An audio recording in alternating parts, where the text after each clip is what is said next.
Assalamualaikum warahmatullahi wabarakatuh. Saya ingin bertanya Ustaz, mungkin perihal takdir tadi ya. Jadi pertanyaan saya ialah, bagaimana memahami surah Al-Baqarah ayat 286 yang berbunyi Allah tidak membebani seseorang menunaikan sesuai dengan kesanggupannya. Tapi di dalam realita kehidupan, contohnya seperti ini. Ada seseorang meninggal karena penyakit kanker, dia menahan sakit sampai meninggal. Ada orang saking stresnya sampai dia gila. Tapi dia itu tetap menerapkan iman di diri. Ini di kampung saya sendiri, dia gila tapi dia sholat. Apakah Allah menguji mereka dengan sakit tapi mereka tidak tahan? Sedangkan di ayat tersebut Allah tidak menguji mereka sesuai dengan kesanggupannya. Kita kan tahu nih, manusia diuji sesuai dengan tahap intoleransi, kesabaran, dan kesulitan mereka masing-masing. Mohon penjelasannya Ustaz, terima kasih. Baik, saya langsung ya supaya tidak terjeda dan feel-nya bisa didapatkan. Saya ingin cerita sedikit Mas. Satu kali di awal saya pulang ke Indonesia dan saya kemudian mengajar di Bekasi. Ada satu pengajian ibu-ibu perempuan khusus untuk perempuan di hari Kamis. Saat terselenggara itu, satu kajian pertama full, kajian kedua tiba-tiba satu orang tidak ada. Kemudian di belakang, menarik ya, mulai menangis. Saya tanya kenapa di belakang menangis. Ibu itu menjawab, Ustadz, si Fulana tidak bisa bersama kita karena sedang berjuang sakit. Mohon doa. Baik, saya bilang kita doakan setelah selesai kajian ya. Begitu kemudian saya lanjutkan, jeda sebentar, nggak sampai 5 menit, di belakang terisak. Saya tanya kenapa Bu? Ternyata yang tadi kita akan doakan sudah meninggal dunia. Wa inna lillahi wa inna ilaihi raji'un. Baik. Setelah itu singkatnya, malam kami datang takziah. Anda tahu apa yang terjadi? Ibu dan bapak, teman-teman semua, luar biasanya. Beliau itu profesinya seorang pramugari. Dalam pramugari profesi yang beliau jalani, tentu banyak kegiatan-kegiatan keduniaan yang terjadi, sehingga juga untuk berhijab pun dulu belum punya kesempatan, pergaulan juga luar biasa. Di ujung hidupnya, Mas, ini yang penting saya sampaikan, dia memutuskan untuk berhenti, selesai, dan dia aktifasikan sisa hidupnya untuk memperdalam Islam. Dia ikut pengajian untuk merubah dirinya. Ketika ikut pertama pengajian, ternyata baru ikut pertama diagnosis muncul, kena kanker. Lalu masuk rumah sakit. Yang kedua itulah sampai terakhir, ternyata dia berada di rumah sakit sampai ujung hayatnya menjemput. Tapi tahu Anda apa yang terjadi? Ketika saya datang takziah, yang datang itu ibu-ibu pengajiannya, teman suaminya dari jamaah subuhnya, teman-teman lingkungan masjidnya, sedangkan teman seprofesinya belum bisa datang, di malam itu hanya mengirimkan bunga. Saya sampaikan dalam takziahnya, ini luar biasa cara Allah memuliakan hamba ini. Allah berikan sakit sampai ujung hayatnya. Satu, supaya mengisolasi dia dari kegiatan-kegiatan sebelumnya yang sudah dilakukan, sehingga dia fokus untuk bisa menyebut nama Allah saja dalam hidupnya. Setelah dia berubah menjadi orang baik, setelah cukup baginya kemudian beribadah, Allah jemput akhir kehidupannya di tempat dia terisolasi, sehingga dia tidak berbaur lagi dengan yang lain untuk membuat sesuatu yang menyimpang dari kehidupan sebelumnya. Maka apa yang terjadi? Dijemputlah dia dalam keadaan yang baik, dosa-dosanya digugurkan, diberikan pahala yang kuat untuk dirinya, dan yang terakhir yang paling indah, bahkan dimuliakan dan diantarkan oleh tempat-tempat di lingkungan pengajiannya. Yang mau saya katakan apa? Semua apa yang Allah telah tetapkan, yang kita lihat sekarang itu cuma namanya saja. Sakit, kena kanker, kena tumor, macam-macam. Pada hakikatnya semua itu ujian hidup. Oke? Satu dulu itu. Pada hakikatnya semua itu ujian apa? Ujian hidup. Nah, semua bentuk ujian itu, apapun yang dialami, feel-nya pasti sama. Yang sakit misalnya divonis dengan kanker, yang baru dipecat dari misalnya pekerjaannya, sama-sama terasa vonis itu kan menyakitkan kan? Sama-sama terasa nggak enak ya? Sama-sama terasa gelap kan? Substansinya sama, diuji dengan nama yang berbeda, tapi dengan rasa yang serupa. Semua kita dalam hidup akan mengalami peristiwa-peristiwa ujian-ujian itu dengan dua tujuan. Satu, ini yang saya ingin maksudkan. Nanti saya kembalikan ke Quran surah kedua ayat 286. Satu, supaya dalam perjalanan hidup itu, satu, kita bisa kenal Allah. Ini. Semua yang kita alami itu tujuan akhirnya untuk mengenal Allah. Anda belajar sepintar apapun, tujuan Anda diberi ilmu sampai sedemikian pintar supaya kenal Tuhan. Makanya disebutnya ilmun, ain lam mim, ketika dikerjakan jadi amal, ain mim lam, objeknya alam, ain alif lam. Ain alif lam, alam itu artinya tanda dalam bahasa Arab, tanda yang mengenalkan pada Tuhan. Kalau dijamakkan jadi alamin. Kita declare dalam salat alhamdulillahi rabbil alamin. Nah, sebanyak-banyaknya ilmu itu untuk kenal Tuhan. Sampai kalau lihat langit itu kita tahu, oh betapa indahnya Allah menciptakan ini. Begitu lihat lautan, betapa luar biasanya Allah menciptakan ini. Kalau cuma kita sampai hanya menyimpulkan lautnya bagus, bintangnya bagus, itu baru luarnya. Belum sampai ke titik ilmunya. Itu ada di Quran, surah ketiga ayat 190 sampai dengan ayat 200-nya. Nah, dari kita mulai menapaki hidup, tujuan terbesarnya kenal Tuhan. Anda kerja sampai kaya, sampai punya harta dan sebagainya. Silahkan. Tapi kalau sampai banyak harta nggak kenal Allah, ada sesuatu yang salah dalam episode kehidupan itu.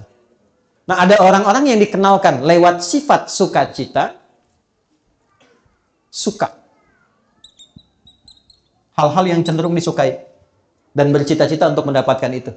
Pintar, kaya, punya kedudukan. Ujungnya apa? Kenal Tuhan. Gimana caranya dengan harta itu kita dekat dengan Allah? Gimana caranya dengan kedudukan kita dekat dengan Allah? Ini konsepsinya ada di Nabi Sulaiman misalnya. Ketika dipuji, Anda begitu hebat bisa menaklukkan awan dan sebagainya. Apa jawab beliau? Hadza min fadli rabbi liyabluwani aashkuru am akfur. Ini keutamaan yang Tuhan titipkan pada saya hanya untuk menguji secara konseptual apakah saya kenal Allah atau tidak. Mengenal Allah dengan sifat sukacita disebut dengan syukur namanya. Oke? Jadi syukur itu bukan sekedar mengucapkan alhamdulillah di lisan kita dari nikmat yang kita terima. Syukur itu bagaimana kita mengolah nikmat yang Allah kasih kepada kita untuk menggunakan nikmat itu supaya lebih kenal dan dekat dengan Allah. Disitulah baru terasa nikmatnya punya Tuhan. Apa fungsi mata? Bukan kalau cuma sekedar melihat, hewan juga melihat. Ayam melihat, kambing melihat. Mata kita ditugaskan untuk melihat yang baik-baik. Bagaimana taunya yang dilihat baik? Pelajari ketentuan Tuhan. Baru terasa punya Tuhan ketika dipraktekkan ketentuan itu. Kata Allah, jangan lihat, dipalingkan. Baru kita merasa iman kepada Allah. Kalau nggak pernah kita ikuti, kita nggak merasa punya Tuhan.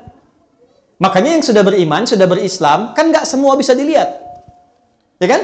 Anda keluar, lihat reklame di luar, ada tampilan postur yang tidak boleh dilihat. Kan Anda palingkan kan? Lalu lisan Anda berkata, astagfirullah, nama Allah disebut. Dan tidak ada yang terlambat. Matanya tetap, lisannya istighfar. Astagfirullah. Nggak begitu. Ya kan? Nah, disitulah baru terasa nikmatnya punya Tuhan. Itu satu. Ya, yang kedua, ada ujian yang kedua terasanya duka. Nih. Secara konseptual, apa yang diberikan? Ya, Allah kasih contoh. Misal, ujian pertamanya sakit. Anda sebut sakit tadi. Tahu Nabi Ayub kan? Oke, Nabi Ayub dengan kita soleh mana? Nabi Ayub. Beliau Nabi, kita bukan. Pernah nggak berbuat maksiat Nabi Ayub? Tidak. Salah apa Nabi Ayub sampai diuji dengan penyakit yang dideskripsikan dalam Al-Quran? Penyakit itu tidak akan pernah dialami orang setelahnya dan tidak pernah dialami orang sebelumnya. Tidak akan pernah dialami orang setelahnya dan tidak pernah dirasakan orang sebelumnya. Artinya spesial, betul-betul sakit. Nabi loh, sakit. Dan untuk menuju sakit itu ada dua proses dulu. Hari pertama, semua aset beliau itu habis semua. Beliau itu orang kaya, yang kaya luar biasa. Ternaknya banyak, kebunnya banyak. Hari pertama, satu hari, ternaknya mati semua, kebunnya terbakar. Ya, apa yang terjadi? Malah makin meningkat ibadahnya. Terima kasih ya Allah, Engkau titipkan ujian ini untuk saya, bukan pada hamba yang lain. Engkau percaya dengan saya. Setan makin penasaran. Ya Allah, minta izin. Yang kedua, wafatkan semua keluarganya dari anaknya. 12 anaknya, hari kedua meninggal semua. 12 anaknya, meninggal semua. Terima kasih ya Allah yang telah menitipkan anak-anak itu untuk aku rawat dan selesai tugasku merawatnya, dia kembali kepada pemiliknya. Setan makin penasaran. Ya Allah, izinkan, berikan ujian sakit yang tidak pernah dialami orang sebelumnya, tidak akan dirasakan orang setelahnya. Ya, yang kalau di tafsir-tafsir itu agak berlebihan, sampai ada binatang macam-macam, mau sholat dilepas dulu, itu agak berlebihan. Intinya sakit yang luar biasa. Apa yang terjadi? Malah nambah lagi ibadahnya. sampai pada titik puncaknya. Nah, ini poinnya. Quran surah 21 ayat 83 sampai 84. Ini nanti jadi ijazah yang kita bisa teruskan pada pertanyaan Anda tadi. Sampai pada puncaknya ketika beliau tidak mampu menunaikan ibadah dengan sempurna lagi karena makin dahsyat penyakitnya yang kemudian menerpa, maka keluarlah kalimat ini. Wa Ayyuba, dan pernahkah engkau belajar dan dengar kisah Ayyub? Idznada rabbahu anni massani dhurru wa anta arhamur rahimin. Ketika beliau bermohon pada Allah dengan mengatakan, ya Allah, penyakit ini, perhatikan kalimatnya, sudah mulai mengganggu aku sehingga aku tidak bisa menunaikan ibadah lagi dengan sempurna. Jadi minta sembuhnya itu bukan sekedar ingin sehat, tapi motivasinya untuk lebih mendekati Allah. Anda kalau sakit pengen sehat, biasanya kan pengen sehat kan? Nah, setelah sehat tuh mau ngapain? Di Quran itu ada panduan yang sangat indah. Kalau penyakit Anda ingin disembuhkan, ya, dengan cepat, tatkala orang memvonis Anda mustahil, tidak mungkin dan sebagainya, maka satu hal yang pernah dicontohkan Nabi Ayub, arahkan kesembuhan itu dengan tujuan untuk meningkatkan kedekatan diri dengan Allah. Ya Allah, penyakit ini sudah mulai menghambat hamba untuk semakin meningkatkan ibadah kepadamu. Sedangkan kau yang paling sayang kepadaku. Kalau pada yang paling sayang tidak menyembuhkan, kepada aksi apa lagi aku mesti berharap? Wa anta arhamur rahimin. Apa yang terjadi? Fastajabna. Dijawab itu dengan cepat tanpa jeda. Harfu aqfin rabitin baina syai'aini bila hudud. Paham? Tidak. Huruf yang menyambungkan dua peristiwa dengan cepat tanpa jeda. Peristiwa pertama berdoa, peristiwa kedua dikabulkan doanya. Antara berdoa dengan dikabulkan doanya tanpa jeda. Begitu bermohon, seketika dikabulkan. Tapi kapan pengabulan itu terjadi? Ketika sabar dijalani.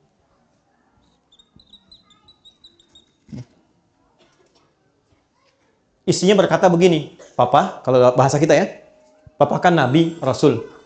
Minta aja sama Allah sembuh. Nggak minta kaya, minta sembuh, pasti dikabulkan. Apa jawab Nabi Ayub? Suez, jawabnya apa? Kata Nabi Ayub gini, Mah, berapa lama kita ini kaya? Ada riwayat mengatakan 70 tahun, ada riwayat mengatakan 20 tahun. Berapa lama kita sehat? 20 tahun. Berapa lama kita diuji sakit? 15 tahun. Nanti sajalah saat sakitnya sama dengan ujian sehatnya.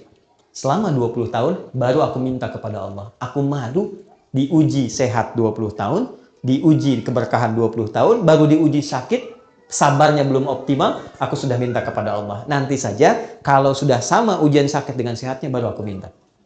Tapi ini bukan level yang kita harus tiru gitu kan? Tidak, bukan begitu maksudnya. Saya ingin tunjukkan bagaimana beliau mengelola implementasi sabar dalam kehidupan. Jadi ketika seseorang bisa melihat syukur dan sabar, dua anugerah yang ditampilkan untuk mengenal Allah, disitulah semua jadi netral. Ini yang dimaksud hadis Nabi dalam Sahih Al-Bukhari, ajaban li amril mu'min. Orang Islam itu kalau imannya sudah mulai meningkat, akan terjadi peristiwa yang mengagumkan.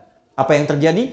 Jika dia merasakan senang, dia bersyukur. Jika dia diuji dengan musibah yang terasa duka, dia bersabar. Sehingga semua terlihat netral untuk mengenal dan mendekat kepada Allah Subhanahu wa Ta'ala. Makanya ada ulama yang biasa sakit. Begitu tidak sakit, dia nangis. Kenapa Anda menangis? Padahal kan Anda sehat. Saya khawatir ketika Allah tidak memberi saya sakit di pekan ini, Allah sedang meninggalkan saya. Saking pahamnya dengan esensi kehidupan. Jadi yang pertama yang ingin saya katakan, kita jangan simpulkan bahwa ayat Allah tidak mungkin menguji seorang hamba di luar batas kesanggupannya dengan menerapkan ayat itu kepada orang yang divonis penyakit tertentu dan terlihat kemudian dia berekspresi seakan-akan dia tidak sanggup menahannya. Kalimat yang kita jawab dengan itu justru kita balik. Maha suci Allah yang telah menitipkan itu kepada beliau dimaksud, yang belum tentu ketika diberikan kepada saya belum tentu bisa sanggup untuk menahannya. Yang diberikan kepada orang lain belum tentu sanggup menjalaninya. Diberikan kepada hamba yang ini karena dipilih dia dengan itu, satu, meningkatkan kesabarannya. Dia dapat peluang ibadah. Jadi kalau Anda menghadapi apapun, persepsikan itu dalam bahasa Quran, satu, sebagai peluang ibadah untuk mengenal dan mendekat kepada Allah dengan apa yang khusus diberikan pada kita, bukan pada orang lain. Ini mahal. Di situ kita sering berdoa kan? Di situ kita sering sebut namanya. Berapa banyak yang dinilai? Di situ kita simpulkan untuk kreatif, menjalani hidup dengan baik. Di situ kita simpulkan untuk tidak memanfaatkan waktu dengan baik, tidak sia-sia lagi. Mahal. Yang belum tentu kita dapatkan itu pada situasi yang orang sebut dengan kata-kata dia sehat. Jadi pada akhirnya, sakit dan sehat itu hanya titipan dari Allah untuk semakin meningkatkan ibadah kita kepada-Nya. Bagian pertama ini.